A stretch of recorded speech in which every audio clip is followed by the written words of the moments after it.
Assalamualaikum warahmatullahi wabarakatuh. Apa kabar Bunda?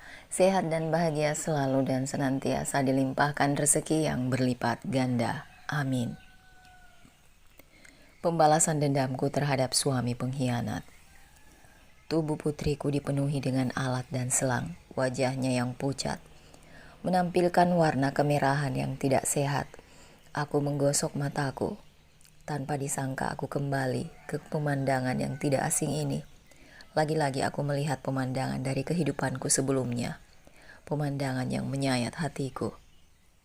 Aku gemetar dan meraih tangan hangat putriku. Hatiku terasa sakit. Air mata pun mengalir di pipiku. Ibu merindukanmu, sangat merindukanmu. Tolong, maafkan ibu. Suamiku, Axel Permana, menepuk-nepuk bahuku dari samping. Jangan ganggu anak ini lagi. Ayo pergi, sekarang sudah waktunya. Di bawah desakan suster, aku menggerakkan kaki lemahku keluar dari ruang ICU bersama dengan Axel. Kami duduk di dalam ruangan kantor kecil lalu dia meletakkan sebuah pulpen di tanganku. Kamu sudah melihatnya setelah putri kita mati otak. Tiap detik hidupnya sama saja dengan penderitaan baginya. Tanda tangani saja perjanjian donor organ ini, biarkan anak itu terbebas dari penderitaannya. Mendengar nada bicaranya yang tak acuh, kebencianku seketika bergejolak dan mengerlingkan air mataku. Aku membanting pulpen itu ke meja dan menyingkirkan tangannya dari bahuku. Aku gak akan tanda tangan. Putriku pasti gak mati otak. Untuk sesaat, Axel pun tercengang. Bukankah barusan kamu bilang oke? Kamu sudah lihat diagnosis dokter dan tempat ini merupakan rumah sakit terbaik di kota. Apalagi yang kamu gak percaya? Percaya? Melihat Axel yang pura-pura terkejut dan tidak bersalah, aku sepertinya bisa melihat kekejaman di balik semua itu. Di kehidupan sebelumnya, aku menyesal karena terlalu mempercayainya. Putriku, Miu, dirawat di rumah sakit terbaik di kota karena menderita radang paru-paru. Namun, aku tidak menyangka bahwa dokter penanggung jawab yang dibawa Axel adalah Sarah Sarindra, wanita yang dicintainya sejak bertahun-tahun yang lalu. Radang paru-paru tidak seberbahaya itu, namun setelah aku pergi untuk 1 malam, tiba-tiba kondisi putriku memburuk dan dia pun dibawa ke IGD. Saat aku buru-buru kembali ke rumah sakit, aku mendengar Sarah yang menyatakan bahwa putriku sudah mengalami kematian otak. Sebelum aku bisa pulih dari syok, Axel menarikku untuk menandatangani perjanjian donor organ. Sejak kecil, Miu merupakan anak yang baik. Sekarang nyawanya bisa menyelamatkan lebih banyak orang. Aku percaya bahwa jiwa Miu di surga pasti menyetujuinya. Aku sudah menangis terseduh-seduh sementara Axel setengah memaksa dan setelah membujukku untuk menandatangani perjanjian itu. Apa yang aku tidak tahu adalah bahwa setelah mereka mencabut ventilator putriku, jantung putriku segera ditransplantasikan pada putri Sarah yang menderita penyakit jantung bawaan. Aku tidak bisa pulih dari rasa sakit akibat kehilangan putriku. Tetapi Axel dengan sangat cepat kembali ke kehidupan normalnya. Suatu ketika, pada kesempatan tertentu, aku melihat Axel di taman hiburan kota sebelah. Seorang anak perempuan yang tidak kukenal sedang duduk di pundaknya, sementara lengannya merangkul Sarah. Aku mengikuti mereka dan menghadap mereka untuk mengetahui kebenarannya. Tetapi mereka malah bekerja sama untuk mendorongku jatuh dari tangga yang tinggi. Di tengah genangan darah, aku mencengkram liontin yang berisi helai rambut putriku. Berapa kali aku ingin kabur melalui kematian, namun pada saat itu melihat wajah berseri mereka bertiga, mengobarkan api kebencian pada diriku yang sudah rapuh. Untuk dapat terlahir kembali seperti ini, aku sangat bersyukur. Tuhan ingin aku balas dendam untuk putriku. Memikirkan hal ini, aku ingin sekali menampar kemunafikan itu di wajah Axel.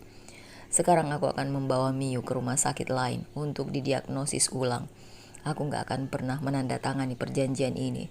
Melihat wajahku yang penuh amarah, Axel mengerutkan alisnya. Laras Kencana, jangan bersikap gak masuk akal. Semalam kamu pulang dan akulah yang berada di sini sepanjang malam tanpa tidur. Aku menyaksikan seluruh proses penyelamatannya. Dia melanjutkan, aku tahu bahwa kamu sangat menderita. Tapi faktanya sudah seperti ini. Bisakah kamu mengendalikan emosimu sedikit? Aku tertawa dingin. Kamu menyuruh seorang ibu yang hidup dan mati anaknya nggak pasti untuk mengendalikan emosinya. Memangnya kenapa aku pulang semalam? Bukankah itu karena ibumu yang bersikeras? Berkata jantungnya terasa nggak enak dan ingin aku pergi merawatnya. Kekesalan melintas di wajah Axel. Jangan menyalahkan ibuku lalu menyalahkanku juga. Ini memang nasib Miu saja yang buruk. Tadi kamu jelas-jelas setuju untuk menandatangani perjanjiannya. Tapi tiba-tiba kamu malah menarik perkataanmu. Apa kamu pikir kamu gak terlalu emosional? Melihat wajahnya yang tak acuh, aku pun sudah terlalu malas untuk berbicara lebih banyak. Yang paling penting sekarang adalah segera pindah ke rumah sakit lain, lalu melakukan diagnosis ulang dan pengobatan. Axel yang berada di depanku sudah bukan lagi pria yang bermain dengan putriku sambil bertelanjang kaki di lantai apartemen sewaan kami. Aku dengan keras mendorong pintu kantor dan berjalan ke arah ICU. Tanganku mengetuk nomor telepon yang tidak asing di ponselku. Selama 7 tahun menikah dengan Axel, aku juga 7 tahun memutus hubungan dengan keluarga aku. Hal itu karena orang tua dan kakakku tidak setuju dengan pernikahan kami. Aku meninggalkan bisnis keluargaku yang kaya dan juga pindah ke kota lain, semuanya demi memulai kehidupan baru dengan Axel. Sekarang, satu-satunya yang bisa menolongku adalah keluargaku yang selalu berada di pihakku. Begitu teleponnya tersambung, aku tidak punya waktu untuk menjelaskan situasinya. Aku hanya mengucapkan 2 kalimat dan sudah menangis terseduh-seduh. Ayah, ibu, tolong selamatkan putriku. Sekarang dia harus dipindahkan ke rumah sakit terbaik di provinsi. Orang tuaku pun mengesampingkan masalah di masa lalu dan segera menghubungi tim medis terbaik di provinsi. Setelah menutup telepon, aku mendongak untuk melihat jam di dinding. Masih ada 2 jam sampai tim pemindahan datang. Pada saat itu, Axel buru-buru mendatangiku. Laras, apa yang kamu lakukan di sini? Berhenti bersikap enggak masuk akal dan ikut aku untuk menandatangani perjanjiannya. Kita sebelumnya sudah setuju, seluruh tim medis sudah menunggu. Aku tidak menghiraukannya dan hanya terus menatap pintu ruang ICU. Melihatku yang tidak merespon, Axel pun mulai kehabisan kesabarannya. Jangan bengong, ayo cepat, jangan kecewakan dokter. Aku menoleh dan memandangnya.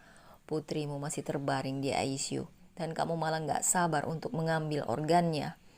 Axel seketika tampak agak panik. Bicara apa kamu? Dia adalah putri kita. Bagaimana bisa aku sekejam itu? Hanya saja, sekarang putri kita sudah mati otak. Tanpa adanya kesempatan untuk bangun lagi, sekarang dia hanya bagaikan cangkang tanpa isi. Selain itu, mendonorkan organnya adalah tindakan yang sangat bermakna. Saat menonton TV waktu itu, dia pernah bilang bahwa dia ingin hidupnya memiliki lebih banyak makna. Bukankah hal ini akan memenuhi keinginannya? Mendengar omongannya, aku pun dipenuhi dengan amarah. Beberapa bulan yang lalu, Axel tiba-tiba membuat kami menonton beberapa dokumenter layanan publik mengenai donor organ. Saat itu putriku menangis sedih, dia begitu kecil dan baik hati. Hanya saja aku tidak menyangka bahwa kebaikan putriku dan kepercayaanku akan menjadi dasar dari rencana Axel. Aku mengerahkan seluruh tenagaku untuk menampar sisi kanan wajah pria itu. Pergi, aku gak akan kemana-mana. Siapapun gak boleh menyentuh putriku. Aku akan pindah rumah sakit. Axel terhuyung-huyung melangkah mundur sambil memegangi wajahnya. Dia terlihat berantakan. Dia pun tidak bisa menahan diri dan berteriak. Demi menuruti emosimu, kamu mau memaksa putri kita untuk tetap tinggal di sini, membiarkannya menjalani kehidupan yang lebih buruk daripada kematian. Apa gunanya itu? Dia akan menderita karena atrofi otot, mengalami luka baring dan seluruh tubuhnya akan membusuk. Dia akan membusuk hidup-hidup. Kenapa nggak biarkan saja dia pergi dengan damai? Aku menatap pria asing di depanku ini. Di balik bahasanya yang tinggi, terdapat kejahatan yang telah lama direncanakan. Di momen yang menegangkan itu, seseorang tiba-tiba datang dan memegang Axel. Nak, kamu gak apa-apa? Itu adalah ibu mertuaku. Dia melihat wajah bengkak Axel dengan sedih lalu berbalik untuk memarahiku. Laras, bagaimana bisa kamu memukul Axel seperti ini? Kamu bertingkah seperti setan. Situasi Miu sudah gak bisa diselamatkan. Ini bukan salah Axel. Jadi jangan melampiaskannya pada dia. Selain itu, apa salahnya menandatangani sebuah perjanjian donor? Seseorang yang sudah mati gak mungkin bisa hidup lagi. Pokoknya, dia akan dikremasi. Apa kamu akan terus mengurusnya di rumah? Makin berbicara, ibu mertuaku menjadi makin gelisah. Lama-kelamaan perkataannya menjadi absurd. Aku pun marah dengan mata memerah. Aku mengangkat tanganku dan menampar pipi kiri Axel dengan keras. Setelah 2 tamparan, Axel tampak tercengang. Ibu mertuaku tidak menduganya. Ia berteriak sambil menyentuh wajah putranya dengan sedih. Aku menatap dingin telapak tanganku yang merah. Apa? Sakit? Harusnya sakit. Seharusnya kamu bisa merasakan penderitaan anakmu. Cepat pergi. Kalau kamu bicara lagi, aku akan memukulmu dengan termos. Ibu mertuaku melotot. Mulutnya gemetar saking marahnya. Setan, dasar setan. Situasi pun menjadi kacau. Axel menahan amarahnya dan bertanya padaku, Laras, apa kamu sudah puas memukul dan mengomel? Apa kamu sudah puas melampiaskan amarahmu? Ikut aku tanda tangan. Gak ada lagi yang perlu dibicarakan. Sebelumnya, kamu sudah mengangguk di ruang dokter. Kamu gak bisa menarik kata-katamu lagi. Setelah mengatakan itu, dia merebut ponselku dari tanganku dan dengan paksa mencengkeram kedua lenganku. Dia mendorongku dengan bantuan ibu mertua. Aku menggertakkan gigi dan sekuat tenaga memberontak. Melihat bahwa aku tidak bisa melawan mereka berdua, aku pun berteriak, Dokter, suster, satpam, di sini ada orang yang mau menculikku. Beberapa suster buru-buru datang, namun begitu melihat Axel yang tak asing, mereka pun ragu-ragu berhenti. Axel memaksakan sebuah senyum. Bukan apa-apa, istriku hanya sedikit emosional. Kami gak akan merepotkan kalian. Aku dengan keras kepala terus berteriak. Merekalah yang memulainya. Kalau kalian gak menghentikan mereka, aku akan terus berteriak sepanjang perjalanan dan membuat semua keluarga pasien keluar dan melihat. Para suster pun bertukar pandang dan terpaksa maju untuk menghalangi kami. Axel dengan enggan melepaskan cengkeramannya. Jantungku yang berdegup kencang akhirnya menjadi tenang. Aku cepat-cepat melirik jam. Masih ada 1 jam sampai tim pemindahan datang. Selama aku bisa bertahan 1 jam lagi, aku bisa membawa putriku pergi dari sini selamanya. Axel, ada apa? Kami sudah menunggu tapi kalian gak datang juga. Terdengar suara yang memesona. Itu adalah Sarah. Wanita itu menatap Axel dengan penuh kasih sayang. Melihat wajah bengkak Axel, dia buru-buru mendekat untuk memeriksa. Begitu melihatnya, sikap kasar Axel seketika menjadi lembut. Bukan apa-apa Sarah, Laras gak mau menandatanganinya. Jadi kami sedikit bertengkar. Sarah mengangkat kepalanya dan melihatku yang memiliki rambut berantakan. Bu Laras, putrimu sudah mengalami kematian otak.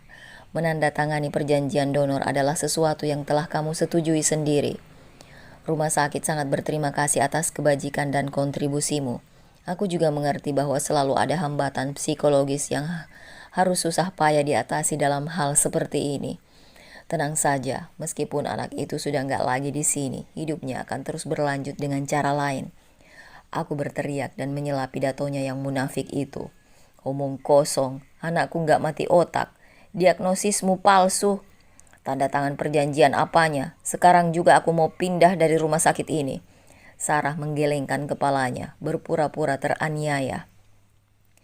Bu Laras, aku tahu kamu sedih, tapi tolong jangan fitnah aku, oke?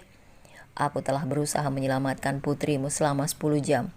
Aku terjaga sepanjang malam dan masih harus mengobati pasien lain, tapi kamu malah memandangku sebagai dokter gadungan. Seluruh tim kami sudah siap untuk penandatanganan perjanjian. Wartawan juga sudah menunggu. Bagaimana kamu mau aku menjelaskan hal ini kepada mereka? Para pasien dan suster di sekeliling pun tak bisa menahan diri dan mulai berbisik-bisik. Dokter Sarah adalah salah satu dokter terbaik di rumah sakit. Bagaimana mungkin dia salah diagnosis? Menurutku ibu ini terlalu emosional sehingga membuat keributan. Hei, walaupun kasihan, dia tetap salah. Dokter Sarah sudah bekerja keras dan malah diomeli seperti ini. Bukankah ini termasuk penyerangan? Melihat penonton yang mengkritikku, Axel menunjukkan senyum angkuh. Laras, sekarang kamu terlalu emosional. Ayo kita masuk ke dalam kantor dan berbicara, oke? Sambil berbicara dia hendak menarikku lagi. Aku dengan waspada melangkah mundur. Siapapun, jangan sentuh aku. Di samping Sarah memberi isyarat kepada suster lainnya, seorang satpam tiba-tiba datang entah dari mana. Satpam itu mencengkeram bahuku dan dengan paksa menahanku ke dinding. Sarah menginstruksikan suster yang ada di sana.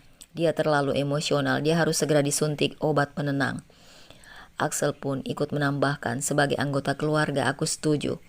Melihat suster yang membawa suntikan mendekat, aku dengan putus asa memberontak dan berteriak. Namun tidak ada seorang pun yang menolongku. "Hentikan! Segera lepaskan dia!" Tiba-tiba sebuah suara yang penuh amarah membuat semua orang membeku. Kakakku, Nathan Kencana, akhirnya datang bersama tim medis. Saat suster dan satpam tercengang, aku pun mengambil kesempatan dan mendorong mereka. Kemudian aku segera berlari ke samping kakakku. "Kak, cepat selamatkan Miu." Kakak menepuk-nepuk dan menenangkanku, lalu dia dengan marah menghadapi Axel. "Apa kamu membantu orang asing untuk menyakiti istri dan anakmu sendiri? Di mana sertifikat untuk kematian otak Miu? Cepat bawa ke sini." Seluruh tubuhku gemetar, punggungku sudah basah oleh keringat dingin. Seandainya kakak terlambat, sedikit saja aku mungkin sudah disuntik obat penenang, lalu dipaksa menandatangani perjanjiannya dan benar-benar kehilangan Miu. Sarah menenangkan dirinya dan dengan angkuh menatap kakakku. "Siapa kamu? Tempat ini adalah ICU rumah sakit. Di mana satpam? Hanya keluarga pasien yang boleh tinggal. Usir semua orang yang gak berhubungan." Kakak tertawa dingin tanpa menunjukkan sedikit pun rasa takut. "Aku pamannya Miu, jadi aku juga keluarga. Saat ini aku meragukan diagnosis kalian, jadi bawa laporannya ke sini." Axel dan Sarah seketika panik. "Kok aku gak tahu kalau Miu punya paman sepertimu? Bukannya Laras bilang dia gak punya keluarga?" Ibu mertuaku menoleh dan melihatku. Dengan mata memerah, aku memegang tangan kakakku. "Kak, maafkan aku. Waktu itu aku naif dan ditipu oleh bajingan ini. Sekarang aku sudah memahami kesalahanku." Kakak mengelap air mataku. "Oke, sekarang ayo tangani pemindahannya dulu. Aku akan menandatangani perceraianmu setelah kita kembali." Axel seketika tertawa dengan penuh sarkasme. "Pemindahan hanya bisa dilakukan oleh orang tua kandung Miu. Jangankan pamannya, bahkan kakek neneknya juga nggak bisa melakukan apa-apa." Ibu mertuaku ikut menambahkan, "Benar, ini adalah urusan keluarga Permana. Nggak ada hubungannya dengan orang luar seperti kalian." Kakak mengerutkan keningnya dan hendak mengatakan sesuatu. Tetapi Sarah melangkah maju untuk menghalanginya. "Pak, pemindahan ke rumah sakit lain nggak hanya membutuhkan persetujuan orang tua pasien, tapi juga membutuhkan izin dokter penanggung jawab. Sebagai dokter penanggung jawab Miu, aku percaya bahwa kondisi pasien gak memungkinkan untuk dipindah. Aku gak akan menyetujuinya." Aku menatap Sarah dengan garang. "Aku akan menulis surat perjanjian. Keamanan proses pemindahan akan ditentukan oleh tim medisku dan sama sekali gak memiliki hubungan dengan rumah sakit kalian. Persetujuan dan penolakanmu juga gak akan berpengaruh." Saat kedua belah pihak saling tidak mau mengalah, Pak Bondan yang merupakan direktur rumah sakit tiba-tiba datang. Kakak berbisik padaku, "Tenang saja, sebelum kesini aku sudah berbicara dengan Pak Bondan." Aku menghela nafas lega dan menunggu Pak Bondan untuk menengahi. Pak Bondan berdehem dan berjalan membuka mulutnya. Aku kurang lebih sudah memahami situasinya. Bu Laras gak setuju dengan diagnosis dokter Sarah. Jadi Bu Laras gak mau menandatangani perjanjian donor yang sudah disetujui sebelumnya dan ingin pindah rumah sakit. Apa ini benar? Sarah mengangguk dengan agak takut. Pak Bondan melanjutkan, "Kalau begitu, bawa seluruh laporan diagnosis kematian otak pasien. Biarkan Bu Laras melihatnya. Dengan begitu semuanya akan menjadi jelas." Ekspresi Axel dan Sarah seketika menegang. Sarah ragu-ragu menjelaskan, "Pak, karena waktu yang terburu-buru, tim kami bekerja sepanjang malam untuk menyelamatkan pasien itu. Kami juga masih harus melakukan pekerjaan lain, sehingga laporannya masih belum disusun." Aku tak bisa menahan diri untuk mencemoohnya dengan keras. "Apanya yang belum disusun? Maksudmu belum dipalsukan?" Mendengar ini Sarah menggigit bibirnya dan menundukkan kepala seolah-olah dia akan menangis. Aku gak mengerti. Jelas-jelas anggota keluarga sudah menyetujuinya. Tim kami sudah bekerja sepanjang hari. Wartawan yang kami undang juga sudah gak sabar menunggu. Sekarang, hanya karena seorang anggota keluarga menolak untuk menerima kenyataan, apakah kami harus dipaksa sampai seperti ini? Para dokter junior dan suster di sekeliling pun menyuarakan ketidakpuasan mereka. Benar, Dokter Sarah sudah bekerja keras, kami semua melihatnya sendiri. Apa gunanya semua kerja keras itu kalau seorang pembuat onar hanya akan menghancurkannya? Ibu itu jelas-jelas sudah setuju untuk menandatangani perjanjian. Keluarga-keluarga yang menunggu donor organ begitu gembira ketika mendengar beritanya. Tapi sekarang dia malah memberikan mereka harapan palsu, jahat sekali. Axel juga berdiri di belakang Sarah dan ikut mendukungnya. Sebagai anggota keluarga, aku nggak meragukan diagnosis dokter Sarah. Laras, kamu sudah cukup membuat masalah. Sekarang kamu bahkan membawa orang-orang ini untuk menekan kami. Ini keterlaluan. Ujung lidahku terasa getir. Tatapan interrogatif, meremehkan dan juga penuh kebencian. Semuanya ditujukan padaku membuatku merasa sesak. Kakak menggenggam tanganku yang gemetar. Dia masih bersikeras. Karena Pak Bondan sudah berbicara, kami akan menunggu laporannya. Seorang suster muda ditugaskan untuk pergi ke kantor Sarah. Di tengah keributan ini ternyata beberapa wartawan yang menunggu di kantor telah berkumpul dan diam-diam mengangkat kamera mereka. Namun pada saat ini aku melihat Pak Bondan berjalan ke sisi Sarah. Dia memberi Sarah tatapan penuh makna dan mengangguk. Aku pun penuh dengan keraguan dan diam-diam menyenggol kakakku.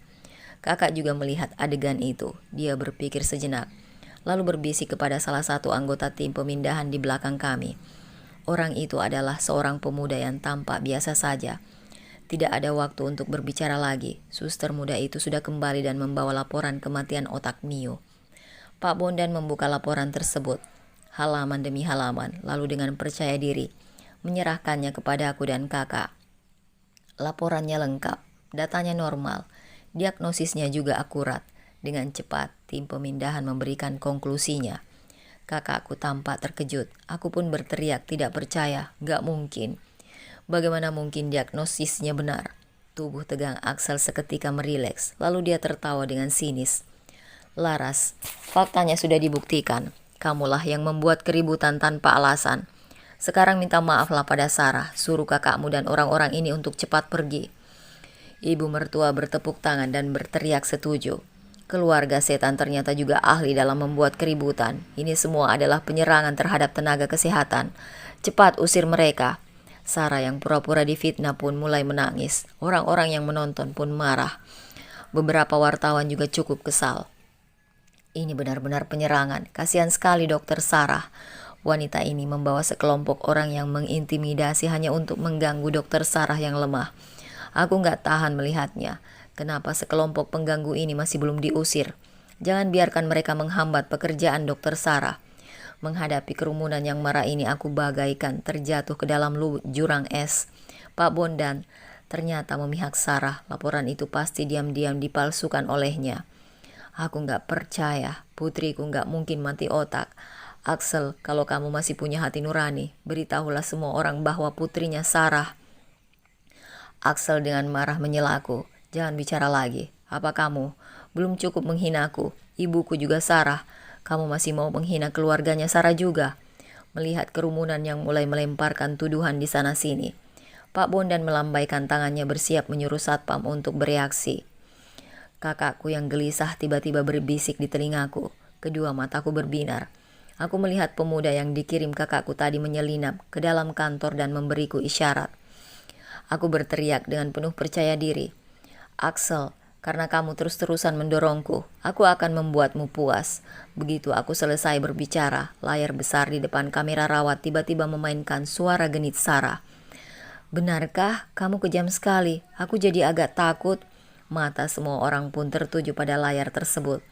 Layar besar itu ternyata memainkan rekaman CCTV dari kantor pribadi Sarah. Terlintas Sarah yang sedang memeluk leher Axel dengan menggoda. Dia duduk di pangkuan pria itu dengan wajah saling berhadapan, menggoyang-goyangkan pinggangnya sambil berbicara. Oke, jangan gerak-gerak. Kalau aku sampai terangsang, apa kamu mau bertanggung jawab? Axel menatap Sarah, wajahnya penuh dengan nafsu. Kalau aku nggak kejam pada Mio, bagaimana kita bisa menyelamatkan Rara, putri kita? Biaya di ruang ICU bisa mencapai jutaan per harinya. Selain itu, siapa yang tahu apakah dia bisa diselamatkan atau enggak? Daripada aku bangkrut karena anak Dan wanita tua itu lebih baik aku menyimpan semuanya untuk Rara. Ya, begini saja. Tubuh Rara nggak bisa bertahan lagi, jadi kita nggak bisa menunggu lebih lama. Kesempatan ini sangat langka, kamu harus cepat bereaksi. Mata Sarah berbinar, wajahnya penuh dengan senyum bahagia. Baguslah, Rara sudah terselamatkan. Oke, hanya bukti mati otak kan, nanti akan aku buat laporannya. Kamu pergi dan bujuk Laras untuk menandatangani perjanjian donor organnya. Tanpa perjanjian itu, gak ada yang bisa kita lakukan. Kamu harus berhasil. Axel meremas pinggang Sarah dengan kuat. Dia sudah linglung, dia akan menuruti semua yang aku katakan. Kamu tenang saja. Sampai di sini seluruh orang di ruangan sudah terdiam. Wajah Sarah merah padam. Seluruh tubuhnya gemetar. Axel memucat dan tidak bisa mengatakan sepatah kata pun. Para wartawan adalah yang pertama bereaksi. Mereka segera memalingkan kamera mereka dariku dan menyorot Sarah serta kelompoknya. Pak Bondan, apa pendapatmu mengenai video ini? Dokter Sarah, video tadi menunjukkan bahwa kamu bekerja sama dengan keluarga pasien dan memalsukan laporan diagnosis. Apa yang bisa kamu katakan mengenai hal itu? Pak Bondan berusaha bertahan dan berkata, itu kami harus melaksanakan penyelidikan mendalam sebelum membuat pernyataan publik. Sambil berbicara dia menyuruh satpam untuk menghalangi kerumunan itu. Kemudian dia diam-diam pergi. Tetapi dia tidak lupa memelototi kakakku sebelum pergi. Kakak dengan lembut berkata padaku, sepertinya membawa ahli komputer bukan kesalahan kalau kita nggak mendapatkan rekaman CCTV itu tepat waktu. Malam ini mereka pasti akan menghancurkannya. Aku berpegangan pada kakakku dengan penuh terima kasih. Setelah itu, aku maju untuk menampar wajah Sarah dan Axel. Saat kesehatan Miu membaik, aku akan perlahan membalas kalian, dasar para bajingan. Perceraian, gugatan hukum, penjara, kalian gak akan bisa melewati satupun. Selesai berbicara, kakakku melambaikan tangannya. Tim pemindahan segera bersiap untuk memindahkan putriku. Suster muda yang barusan berpaling mengutukku tiba-tiba datang dengan mata memerah untuk meminta maaf padaku. Maafkan aku sudah salah padamu. Aku akan memberimu salinan catatan medis anak itu. Tolong pastikan dia sembuh. Aku tersenyum memaafkan dan menerima dokumen tersebut. Semuanya berjalan dengan lancar. Sementara itu, Sarah dan Axel terlalu malu untuk berlama-lama di sini dan sudah pergi entah kemana. 2 jam kemudian, Miu telah berhasil dipindahkan ke rumah sakit terbaik di provinsi. Dia mulai diobati dan kondisinya pun perlahan membaik. Seluruh ketegangan di tubuhku akhirnya menghilang. Aku memeluk orang tuaku yang buru-buru datang dan menangis. Kakakku berdiri diam untuk beberapa saat, lalu dia mengeluarkan sebuah flash drive. Dick, rekaman CCTV dari hari itu nggak hanya merekam adegan yang tadi. Aku akan mempekerjakan pengacara terbaik untuk perceraianmu dan gugatan malpraktik medis. Kemudian, sisanya terserah padamu. Begitu mengambil flash drive tersebut, aku teringat dengan adegan dari kehidupanku sebelumnya, yaitu adegan saat aku bertemu dengan Axel dan Sarah di taman hiburan. Anak bernama Rara itu sepertinya seumuran dengan Miu. Dia duduk di kursi belakang mobil Axel sambil memegang es krim yang meleleh. Sarah duduk di kursi depan, sedang pura-pura marah sambil memukul-mukul dada Axel. Rara tertawa riang dengan lelehan es krim yang menetes mengenai kursi. Axel tidak marah, mereka bertiga tertawa dengan makin riang. Axel selalu suka kebersihan, dia tidak mengizinkanku dan putriku untuk makan apapun di dalam mobil. Suatu hari karena jalanan macet, putriku sudah terlalu lama kelaparan. Aku tidak tega jadi aku memberinya sebatang coklat. Lelehan coklat itu pun menetes sedikit dan Axel meledak marah. Dia langsung mengusirku dan Miu dari mobil. Sambil menggendong Miu, aku terperangkap di dalam lalu lintas yang ramai. Aku tidak bisa mundur ataupun maju. Aku hanya bisa menyaksikan Axel yang mengemudi pergi sementara Miu menangis meminta maaf. Ayah, jangan tinggalkan aku dan ibu. Semuanya salahku. Aku akan menurut. Aku gak akan mengotori mobil ayah lagi. Mengingat hal ini, aku tersenyum getir dan memejamkan mata. Air mata pun mulai menggenang di mataku. Kepercayaan naifku bahwa cinta dapat mencukupi segalanya memberikan Axel kesempatan untuk melukai putriku. Ketika aku membuka mata lagi, mataku sudah penuh dengan tekad. Jangan khawatir. Kakak, semuanya belum berakhir. Aku akan membuat mereka mendapatkan balasan yang pantas. Aku terus berjaga di luar ICU selama 3 hari 3 malam. Akhirnya aku mendapatkan berita baik. Kondisi Miu sudah mengalami kemajuan dan bisa dipindahkan ke kamar rawat biasa untuk diobservasi. Barulah aku bisa benar-benar tenang melihat wajah kecil putriku yang akhirnya menunjukkan tanda-tanda kehidupan. Aku pun mencium keningnya dengan lembut. Kakak, aku harus merepotkanmu lagi. Tolong jaga Miu untuk beberapa hari. Aku harus kembali dan mengemasi beberapa barang. Kakak agak khawatir. Bagaimana kalau aku meminta beberapa orang untuk pergi menemanimu? Aku menggeleng. Tenang saja kakak, aku gak akan selembek itu.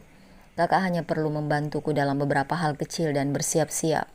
Beberapa jam kemudian, aku pun tiba di rumah.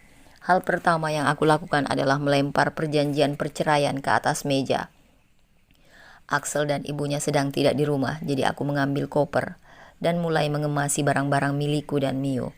Tidak ada banyak baju yang perlu dikemas. Lagi pula selama hidup dengan Axel, aku dan putriku hidup dengan sangat hemat. Aku pun mengemas kerajinan tangan buatan Mio dan dengan hati-hati menaruhnya di dalam kotak. Begitu aku selesai berkemas, terdengar suara pintu dibuka. Axel berjalan masuk dan segera melihat perjanjian perceraian di atas meja. Laras, kalau kamu mau pergi, pergilah. Aku gak akan memperebutkan hak asuh Miu denganmu. Tapi kamu harus berjanji bahwa kamu gak akan menggugat Sarah. Aku akan menganggap semua ini gak pernah terjadi dan pergi tanpa membawa apapun. Aku mendongak menatapnya, sungguh konyol. Pergi tanpa membawa apapun. Di rumah ini memangnya berapa banyak uang yang kamu hasilkan? Dengan begitu banyak saksi dan bukti, memangnya aku masih perlu memperebutkan hak asuh denganmu? Axel pun tidak lagi berpura-pura. Dia langsung mendekat dan menamparku. Kamu masih punya muka untuk bicara seperti itu. Selama bertahun-tahun, kalau bukan karena kalian berdua yang membebaniku, aku pasti sudah lama. Tamparannya sangat keras. Rasa darah pun memenuhi mulutku. Sudah lama apa? Hidup menumpang pada orang lain. Aku gak mau berbicara lebih banyak lagi. Kamu gak mau? Aku menuntut Sarah kan? Kalau begitu jam 8 malam ini, datanglah ke kamar nomor 701 di Hotel Mary. Kita akan mendiskusikan persyaratannya. Setelah mengatakan itu, aku mengambil koperku dan pergi. Axel, malam ini aku sudah menyiapkan pertunjukan yang hebat untukmu. Jadi tontonlah baik-baik. Malam itu Axel tiba di pintu masuk hotel tepat waktu. Ketika dia tiba di lantai 7, dia menemukanku yang menunggunya di pintu lift. Dia melihat ke sekelilingnya dengan waspada. Hanya ada satu orang staf di sana. Laras, sebenarnya apa yang kamu rencanakan? Kamu gak berniat untuk menggodaku kan? Aku tidak bisa menahan diri dan tertawa terbahak-bahak. Menggodamu? Cara itu memang ada, tapi itu bukan aku. Saat berbicara, kami sudah tiba di pintu kamar 701. Aku mengangguk pada staf hotel. Staf itu segera mengeluarkan kartu kunci dan menggeseknya, lalu pintu pun terbuka. Ah, siapa itu?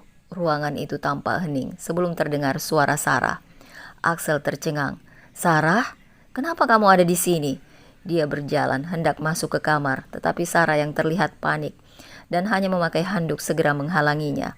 Kamu ngapain? Aku sedang mandi. Axel melirik ke dalam kamar. Sedang apa kamu di kamar hotel? Aku bersandar di kusen pintu dengan santai. Axel, apa pemandangan ini masih perlu dijelaskan? Sarah memelototiku. Dia menghalangi pintu dan pura-pura mau menutupnya. Hari ini ada rapat di hotel. Aku kesini setelah rapat selesai. Tolong tunggu aku pakai baju dulu. Aku cepat-cepat menghentikannya dan mengeluarkan ponselku. Sudahlah, kata-kata saja gak akan cukup.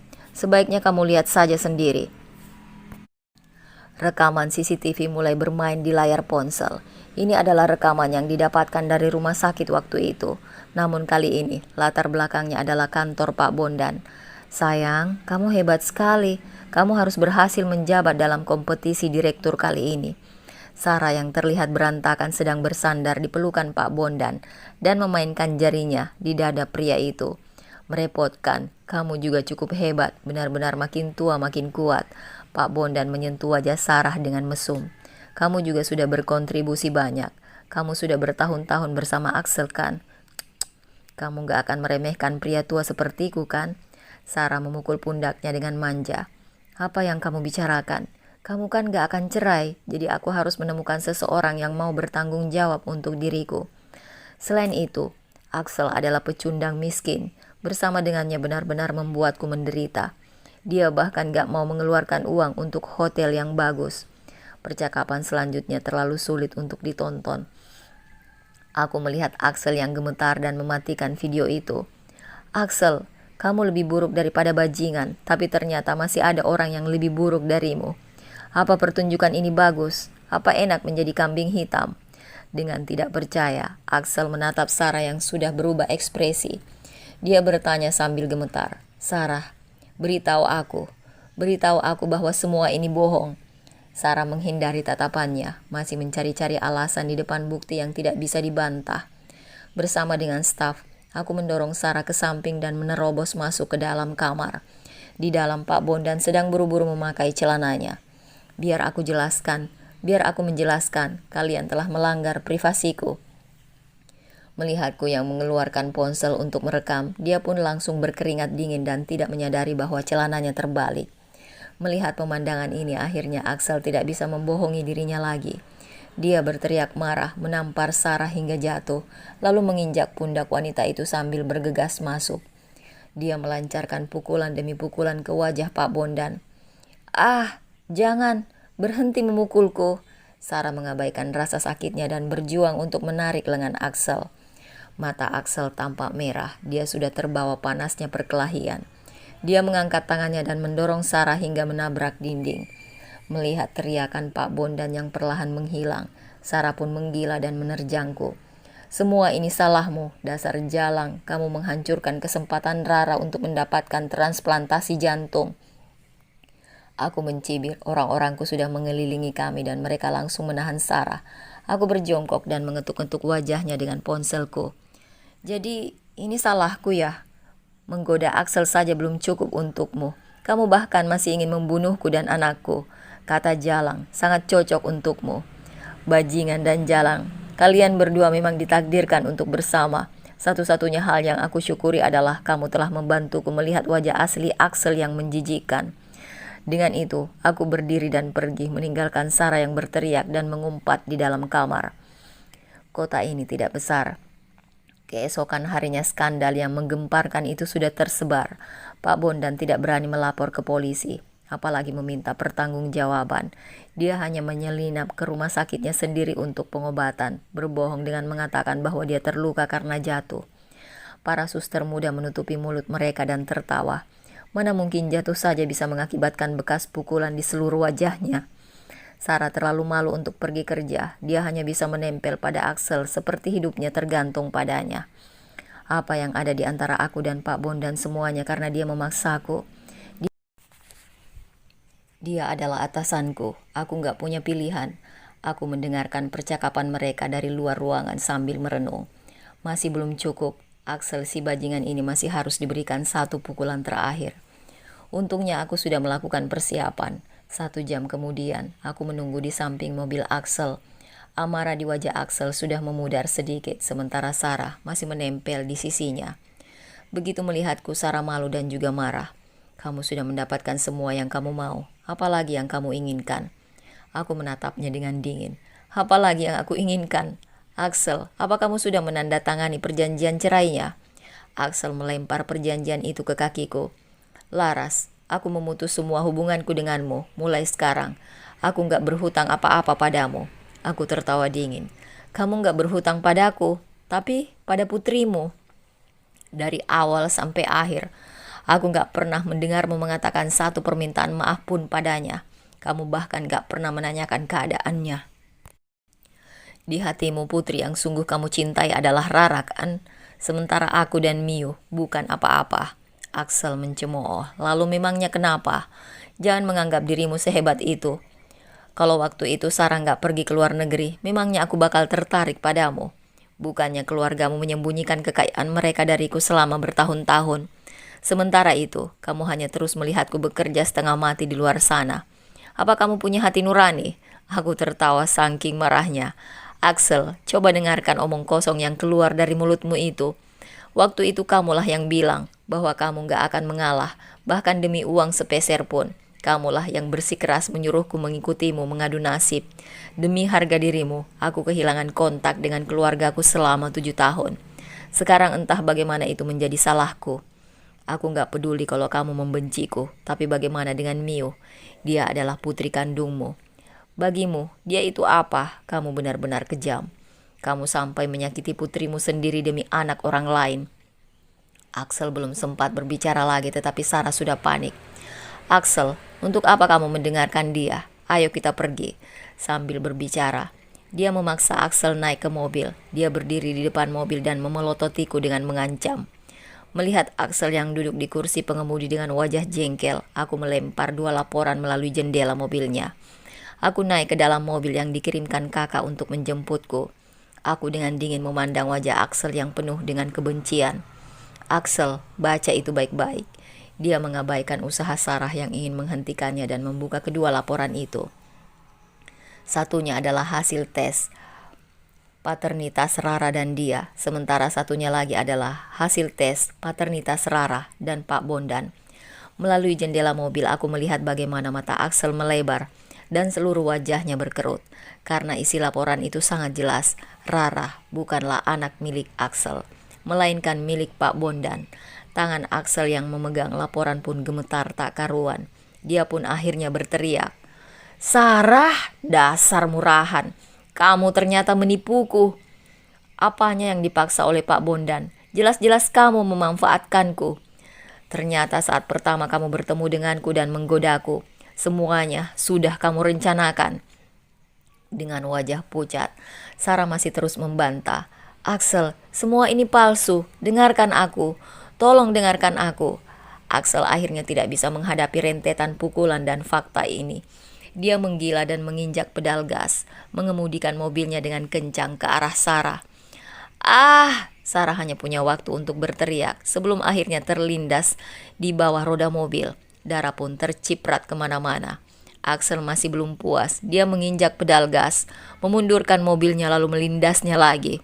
Lengan Sarah berkedut. Makin banyak darah yang mengalir. Wanita murahan, mati kamu, dasar wanita murahan. Axel berteriak seperti orang gila sambil melindasnya lagi dan lagi. Di bawah roda, Sarah sudah tidak berbentuk. Aku memalingkan wajahku dan memberitahu sang sopir, "Tolong panggilkan polisi." Hari itu aku meninggalkan kota dengan perjanjian perceraian di tanganku. Aku tidak berencana untuk kembali lagi ke sini. Di rumah sakit provinsi, aku dengan semangat memeluk Miu yang sudah sadarkan diri. Air mata terus mengalir di pipiku. Miu bersusah payah mengangkat tangannya untuk mengelap air mataku. "Ibu, barusan siapa paman itu?" Aku melihat ke arah kakak. "Itu pamanmu. Lihat, di luar pintu juga ada kakek dan nenekmu. Kamu selalu bilang kalau anak-anak lain punya kakek nenek kan? Kamu juga punya. Mereka sangat menyayangimu." Putriku tersenyum. "Benarkah? Hore, Miu akan menjadi anak baik. Mereka semua akan menyukai Miu." Orang tuaku pun tidak bisa menahan diri mereka dengan segera masuk. Mereka menggenggam tangan putriku bersama dengan kakak. "Kami akan menunggumu pulang dari rumah sakit." Di kehidupan ini, aku akhirnya menyelamatkan nyawa putriku. Sementara untuk akhir dari Axel, aku telah melihatnya di berita. Setelah polisi ditelepon pada hari itu, Axel meninggalkan mobilnya dan kabur. Dia berhasil menghindari pengejaran polisi dan pergi menemukan Pak Bondan yang dirawat di rumah sakit. Menggunakan kursi besi yang ada di kamar rawat, dia memukul kepala Pak Bondan habis-habisan. Rara putrinya Sarah juga berada di rumah sakit ini. Axel menemukan kamarnya, tetapi pada akhirnya dia masih tidak bisa melakukannya. Dia bimbang untuk waktu yang cukup lama. Kemudian dia pun melompat dari jendela rumah sakit, lalu mati dengan tubuh yang hancur. Aku dengan tenang mematikan berita. Mulai hari ini, aku dan putriku akan memulai hidup baru di dalam keluarga yang bahagia, memenuhi impian dari penyesalan di kehidupan sebelumnya.